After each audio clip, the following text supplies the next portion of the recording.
Beautiful morning. Look at that.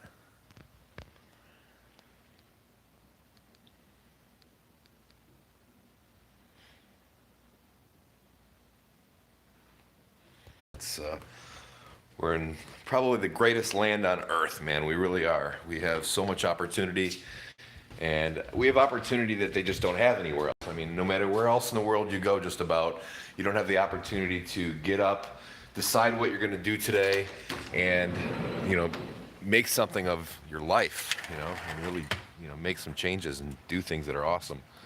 And God, look at that! Isn't that great? Those are fake palm trees, by the way, because I live in Michigan. But that sun right there,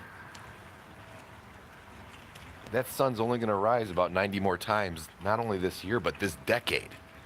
We've got 3 months left of 2019, and we start a whole brand new decade. From 2020 to 2030, it's a whole new, and we need to keep that in mind because, how many of us have gone through the last 10 years and, not much has changed besides our age. We just kind of floated through life, kind of like this lift is kind of floating in my, that's supposed to be fixed today. Anyway, my point is this. I mean, we can float through life and just kind of go wherever, the earth takes us. Or else we can make some changes and decide what we're going to do. Ooh, my butt's getting wet. It's wet out here.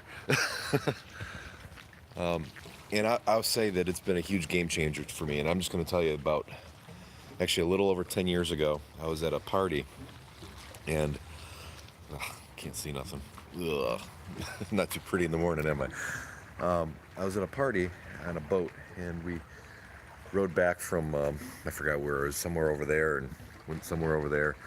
And I was sleeping in my friend's basement and I met some girl and thought it'd be a good idea to walk down to the end of that street over there on Ardmore, climb some guy's fence and sit on the end of the dock and watch this sunrise.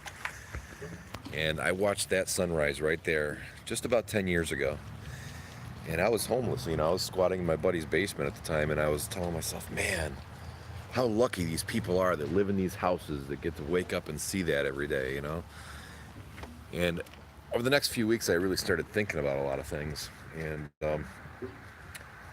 one of the things that I thought of was that these people, they probably weren't lucky. They just created their own luck. They decided to do things differently than I was deciding to do in my life. And that's when, right around that time, is when I really started to think about goals. And not just goals, because there's different kinds of goals. There's goals that people like have in their head and they just say, I want to do this one day and I'd like to kind of see if I can do that maybe. And my old boss from like 20 years ago always used to say that if you wish in one hand and you shit in the other one, which one's going to get full faster? Obviously the shit, because there's substance to it. So with goals, there has to be substance to your goals if you're going to make them happen. You can't just like wish about them and think about them. You've got to actually you got to give them some reality. You got to put some substance to it by writing them down on paper and looking at these goals on a regular basis. I used to fold them up and put them in my wallet. In fact, I watched a documentary you can watch on YouTube, I think, called The Secret. And I think back then you went to like thesecret.tv or something, and I think you paid $1. It was probably the best dollar I ever spent. And I spent it a lot of times because I watched it over and over again. But in The Secret, it talks about, manifesting things that you envision. And, the quantum physics or the law of attraction. Check it out. It's something that I think everybody should watch. And when I first watched it, I thought it was just, stupid, whatever. It's hocus pocus, whatever. And I tell you what, there's one part in this documentary that talks about this guy. He's got his he moved into his new house, and they've got all these boxes sitting in their den, and he's working at his desk, and his little boy was sitting on top of one of the desks and on the boxes and banging his feet on the edge of the boxes, and he's like annoying his dad, and his dad's trying to work, and he says, honey, will you stop doing that? And he says, what's in these boxes, Dad? And he says, well, let's open up and find out. And he opens it up and he goes, oh, that's my vision board. And he says, what's a vision board? And he pulls out this picture, and on this board there's all these little pictures on this board, and it had like pictures of like what he wanted to have, the car he wanted to drive, the house he wanted to live in, a book he wanted to write, or whatever it may be, just different goals. And he says, well, this is my vision board, and these are the things that 10 years ago that I had hoped to accomplish. And just as he started looking at this vision board with his little kid, he saw this house. But it wasn't just his dream house from 10 years ago. It was actually the house that they just moved into, the actual house. And when I saw that, I was like, either this is a bunch of crap and it's staged, or it's like bone-chilling stuff. So anyways, I had nothing to lose, so I made my first vision board, and on that vision board, it wasn't that day, but it was shortly thereafter where I made my first vision board. And on my vision board, I actually had this image, because without that thing floating there, I had this image because I said I want one day to be able to wake up to that sunrise every day. I want to be like these lucky people that live in these houses on the water. And I didn't think it would ever be possible in my lifetime, because I had a 9th grade education. At the time, I had no driver's license. My car was about to get repossessed. I went through a bankruptcy. I lost my house. There was, no credit for several years coming up ahead. I had no end. There was no end in sight. There was no chance of real success that I could see. That life jacket's still there from a few weeks ago. I got to clean this yard up. It's kind of messy. But anyway, so I didn't see any possibility, but I made this vision board anyway, and I also remember my mom, saying one time, at least I recall it from my recollection, of her saying that my dream car is a yellow Corvette, and what do you know, her sister got one from her husband, bought her a yellow Corvette, and so my mom felt jealous. And so one of my other things that I put on my vision board was a picture of a yellow Corvette with my mom's face sticking out of it. Another one was my old boss, because my old boss taught me everything, and I said, if I ever become successful, I want to, take care of this guy. And so I know his dream car was a Rolls Royce, so I put a picture of this black Rolls Royce with Jerry's head sticking out of the top of it. And so I just made these really lofty, crazy, unrealistic goals, and didn't think anything would ever happen.